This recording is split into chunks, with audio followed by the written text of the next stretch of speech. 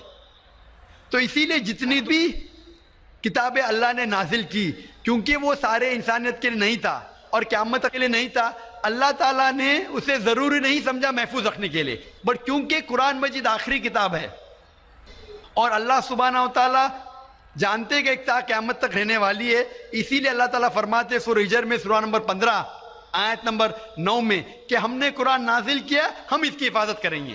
تو اسی لیے یہ کہنا کہ باقی کتاب, تو آج قرآن مجید صرف مسلمانوں کے لیے نہیں, سارے انسانوں کے لیے, چاہے آپ ہندوستان میں رہ رہے ہو, چاہے پاکستان میں جی رہے ہو, چاہے سعودی عربیہ میں, چاہے امریکہ میں, چاہے UK میں, چاہے آپ ہندو مذہبی خاندان میں پیدا ہو یا عیسائی خاندان میں پیدا ہو یا مسلمان خاندان میں پیدا ہو, آج سارے انسانوں کو اللہ کے آخری پیغام قرآن مجید پڑھنا چاہیے, اس پہ عمل کرنا چاہیے, اس کی بات ماننا چاہیے. اسی لیے میں کہتا ہوں قرآن مجید سارے انسانوں کے لیے. یہ چیز میں وید کے بارے میں نہیں کہہ سکتا ہوں, کیونکہ اگر آپ تحقیق کرتے ہیں وید میں بھی ملاوٹ ہے. آج اگر آپ سائنس کے ذریعے تحقیق کرنے لگیں گے, قرآن مجید کو چھوڑ کے باقی سارے کتابوں میں آپ کو غلطی ملیں گی. تو یہ غلطی میں اللہ کو منسوب نہیں کر سکتا ہوں, میں نہیں کہہ سکتا ہوں یہ غلطی بھگوان نے کی, ایشور نے کی, اللہ نے کی, کیونکہ یہ جتنی کتابیں قرآن مجید کے پہلے آئے وہ صرف محدود تھی کچھ لوگوں کے لیے اور محدود تھی وقت کے لیے. اللہ نے, بھگوان نے, ایشور نے اسے محفوظ رکھنے کی ضرورت نہیں سمجھی. آج کیونکہ قرآن مجید آخری پیغام ہے اللہ کا, اللہ تعالیٰ خود کہتے ہیں کہ وہ محفوظ رکھیں گے. اسی لیے میں کہتا ہوں قرآن مجید ایک واحد کتاب ہے ساری دنیا میں جو سارے انسانوں کے انسٹرکشن مینیول ہے, میری بھی اور آپ کی بھی. Hope the answer the question Brother. Thank you sir.